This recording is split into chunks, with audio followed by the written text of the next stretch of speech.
Washington, this is VOA News.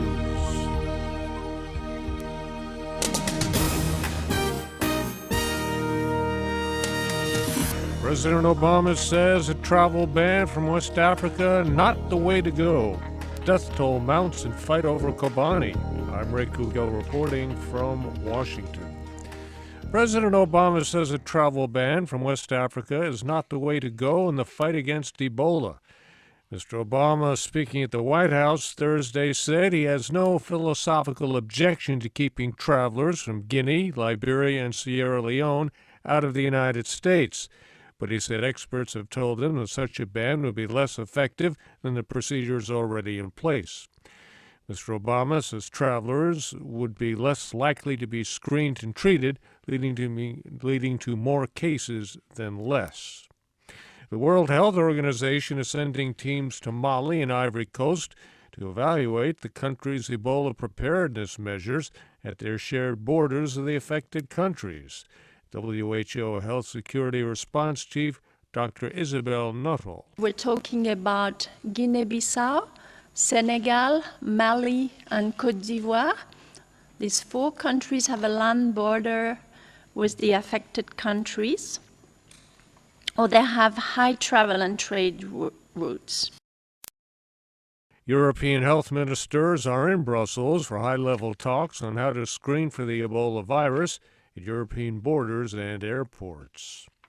Human rights monitors say more than 660 people have been killed in a month-long battle for the key town of Kobani along the Syrian border with Turkey. The British-based Syrian Observatory for Human Rights reports that 374 Islamic State militants were killed in fighting with Kurdish forces. It also says 258 Kurdish fighters have been killed. But the observatory says the overall death toll could actually be twice the number because of extreme secrecy about casualties. This is VOA News. A string of 4 car bomb blasts and a mortar strike killed at least 36 people in Baghdad Thursday. Islamic State militants are claiming responsibility. Pakistan's military says at least 21 insurgents were killed in airstrikes on a tribal region near the Afghan border Thursday.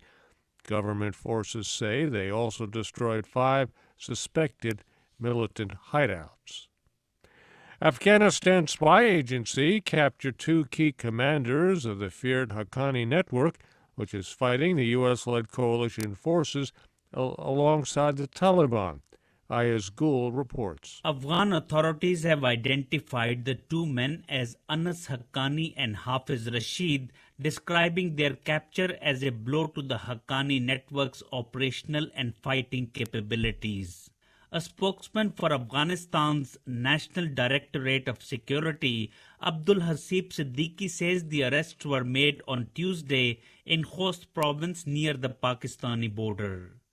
He added that Anas Haqqani was playing a powerful role as the deputy of his brother Sirajuddin Haqqani, who is the leader of the network. The other captured militant, Rashid, is said to be the group's military commander for Kabul and southeastern Afghanistan. Ayaz Gul for VOA News, Islamabad. Russian President Vladimir Putin is warning Europe that it faces major transit risks to natural gas supplies coming from Russia unless Ukraine soon settles a pricing dispute with Moscow. Mr. Putin spoke ahead of talks today with Ukraine's President Petro Poroshenko and key European leaders on the sidelines of an Asia-Russia summit in Milan, Italy. The Ukraine crisis is expected to dominate the summit. Hong Kong's top leader says he is looking for ways to resume talks with the leaders of pro-democracy protests that have now entered their 3rd week. Chief Executive Leung Chun-ying says an intermediator is helping arrange the talks, which could be held as early as next week.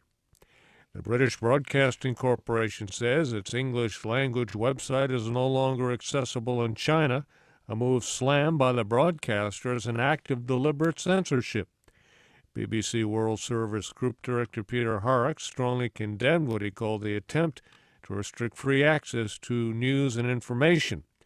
The BBC is protesting the move to Chinese authorities. A cousin of slain model Reeva Steenkamp told a South African judge Thursday that Paralympic athlete Oscar Pistorius, convicted of the killing, needs to pay for what he's done. Witnesses for both sides have taken the stand in a days-long sentencing hearing to make the case for how the 27-year-old double amputee will be punished following a culpable homicide conviction last month. And the UN General Assembly has some new members. It elected Angola, Malaysia, New Zealand, Spain, and Venezuela to new 2-year terms on the Security Council. I'm Ray Kouguell in Washington. That's the latest world news from VOA.